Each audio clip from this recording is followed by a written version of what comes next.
खुमार ड्रामे की अगली एपिसोड में क्या होगा। लेटेस्ट एपिसोड में बहुत ही ज्यादा बोंगियां देखने को मिलती हैं और बहुत सारे ऐसे सीन जिनको देखकर एटलीस्ट मुझे तो बहुत हंसी आई। तो भैया वो कौन से सीन थे और क्या होगा अगली एपिसोड में, इन सभी क्वेश्चंस के आंसर मैं आज के स्टूडियो में देने वाला हूं। लेकिन उससे पहले अगर आप लोग अभी तक पीके लग्जरी वेबसाइट को विजिट नहीं किया, जहां पर ईद सेल अब बिल्कुल एंडिंग के करीब है, नीचे डिस्क्रिप्शन में और पेंट कमेंट में आपको लिंक मिल जाएगा। अभी जाएं, अपनी मर्जी का डेकोर खरीदने के बाद हमें अपना फीडबैक देना मत भूलिएगा। PK Luxus, we don't sell crap। सबसे पहले मुझे बहुत ही ज्यादा हैरानगी हुई ये चीज देखकर के मतलब हरीम के घर में रह रही है ये औरत जो लाइबा की माँ है। इसके ऊपर वो एग्जाम्पल बिल्कुल सही फिट बैठती है कि रस्सी जल गई लेकिन बल नहीं गया। एक ऐसी फजूल औरत के मतलब तू जिसके रहमो करम पे है उसी के खिलाफ अभी भी बातें कर रही है। तेरी जेब में फूटी कोड़ी नहीं, लेकिन फिर भी तू ये कहती है कि नहीं, चाहे कुछ भी हो जाए मैं अपने बेटे का पैचअप नहीं होने दूंगी हरीम के साथ। हमें अपने फ्यूचर के बारे में सोचना चाहिए। अरे भैया कौन सा फ्यूचर, मरने का तुम बिल्कुल करीब हो और ऐसे में जो जिंदगी में कमाया भी वो सब कुछ गवा दिया। बजाय इसके कि तुम अब इस सिचुएशन में अपना किबला दुरुस्त करो, तुम कह रहे हो कि नहीं हमें अपने फ्यूचर के बारे में सोचना है और हमें यहां से किसी तरीके से निकलना है, चाहे कुछ भी हो जाए। हरीम हमारी जिंदगी का फ्यूचर नहीं है। फिटे मुंह इस औरत के मतलब, और मुझे समझ नहीं आती कि इस राइटिंग की लॉजिक क्या है कि जिंदगी की इस कंडीशन पे तो अच्छे खासों को मत आ जाती है। तो ये किस किस्म का कैरेक्टर। अच्छा, इसको ये इशू बनाते हुए दिखाया जा रहा है कि हाँ अगर फाइज को पता चल गया कि हाँ हमने हरीम के साथ ये सारी साजिश की थी तो वो हमें छोड़ देगा या हमें बिल्कुल भी नहीं पूछेगा। मेरे ख्याल से इससे ज़्यादा बड़ी हरकतें तुम लोग पास्ट में कर चुके हो उसके साथ। जिस तरीके से तुम फाइज को निगलेक्ट करते रहे हो, जिस तरीके से इस माँ ने बदतमीजी की थी अपने बेटे के साथ, उसने तब नहीं छोड़ा। तो इस पॉइंट पर वो क्यों छोड़ेगा जब अगर तुम सच में बता दो उसको कि हाँ तुम लोगों से ये गलती हुई। गलती छुपा के तो मतलब डेफिनेटली तुम कभी भी नहीं बच सकते।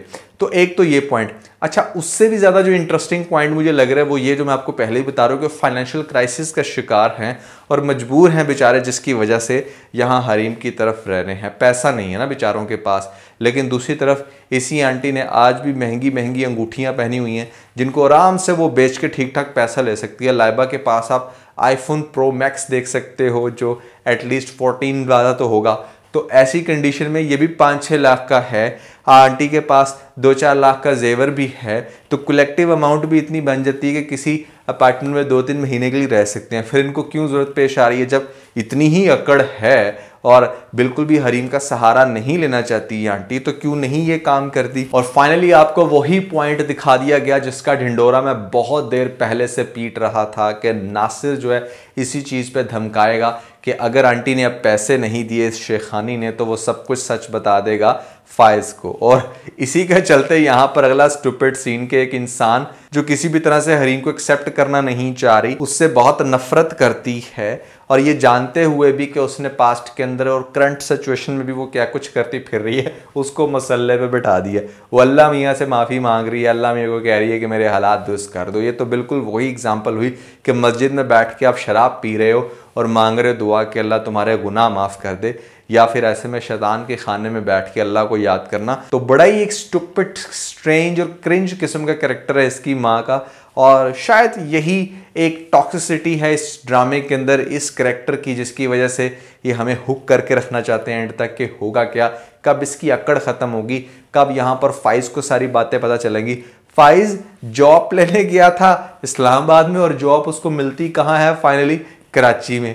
ये भी बात बड़ी स्ट्रेंज है। फाइनली नेक्स्ट एपिसोड में शुक्र है वो आ रहा है। उसका वो जो बच्चों वाला एक्सीडेंट हुआ था वो फाइनली कोमे से बाहर आ गया और बाहर आके पहले जहाँ पर उसका कोई निशान भी नहीं था चोट का, वहाँ पर अब उसको लास्ट टाइम पे पट्टी लगी हुई थी। सो बहुत सारी मिस्टेक्स थी लेटेस्ट एपिसोड के अंदर। अब नेक्स्ट एपिसोड में क्या होगा। सबसे पहले तो नासिर वाला जो सीन है ना उसको बहुत अच्छे से रैप अप होते हुए दिखाया जाएगा। नासिर जिस तरह का बेवकूफ़ इंसान है, वैसे ऐसा इंसान इस लेवल का बेवकूफ़ होता तो नहीं है कि बेगम ने एक दफ़ा कहा कि ये घर तो मेरे नाम कर दो, तो वो बड़े आराम से मान भी गया कि हाँ ठीक है मैं नाम कर देता हूँ।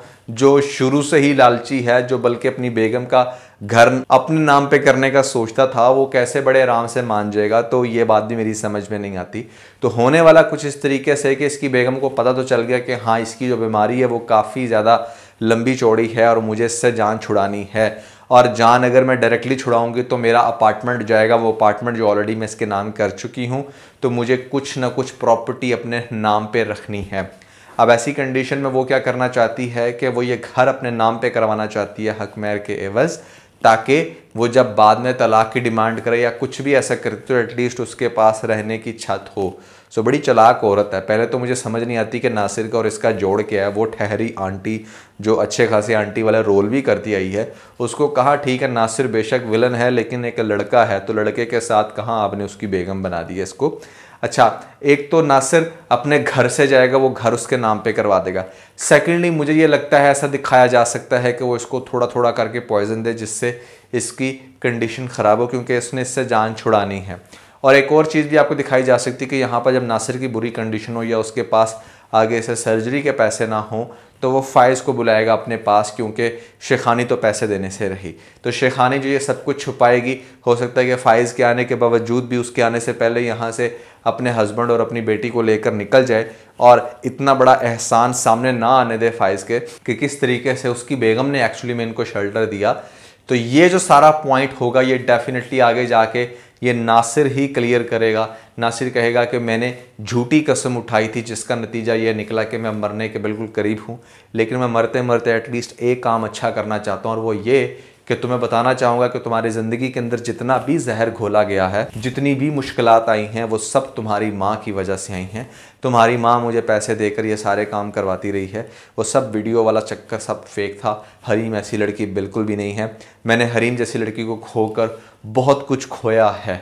अगर काश मेरी ज़िंदगी का सबसे बेस्ट टाइम वो था जब मेरी हरीम से शादी हो रही थी, काश कभी मैं उस टाइम अपने घर वालों को रोक लेता तो आज हरीम मेरी बीवी होती और मेरे पास ज़िंदगी की हर शायद आसाइश भी होती।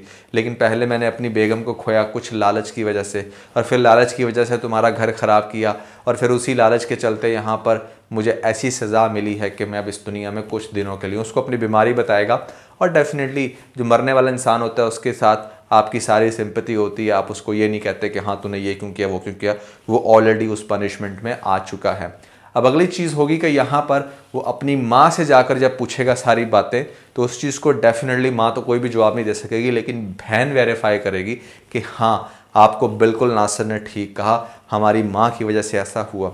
और ये सारी बातें सुनेगा जब उसका शेख, तो हो सकता है कि बेचारा उसी टाइम अटैक हो और वो उस दुनिया से चला जाए। एंडिंग में आपको दिखाया जा सकता है ना मज़ीद इंटरेस्ट डेवलप करने के लिए कि वो जो हस्बैंड है वो सारी बातें सुनकर बर्दाश्त नहीं कर सका और वो चल बसा, और फिर उसके मरने के बाद यहाँ पर शेखानी को अकल आए और वो सब कुछ सच सच बताए यहाँ पर हमारे फ़ाइज़ को कि भाई किस तरीके से उसने वो सारा कुछ किया। और ये जो आपको एक ट्विस्ट दिखाया गया ना कि वो जो मुदस्सिर है उसकी बेगम मर चुकी है और अब रास्ता बिल्कुल क्लियर हो गया है और वो बड़े आराम से शादी कर लेगा, ये सिर्फ एंडिंग को मज़ीद इंटरेस्ट डेवलप करवाने के लिए, ताकि आपको ये पता चल सके कि भाई यहाँ पर सारी पॉसिबिलिटीज़ हैं, एंड में कुछ भी हो सकता है। But just keep in mind कि चाहे कुछ भी हो, यहाँ पर आपको एटलीस्ट ये नहीं दिखाने लगे कि मुदस्सिर की शादी लास्ट में फिर हरीम के साथ होगी। हरीम ने जो है ना वो फ़ाइज़ से तलाक ले ली और वो फैमिली बिल्कुल ही बेचारी बर्बाद या फिर बिल्कुल ही सेपरेट, और हरीम अब हंसी खुशी मुदस्सिर के साथ रहती है। आई बिलीव के that is something not going to happen. So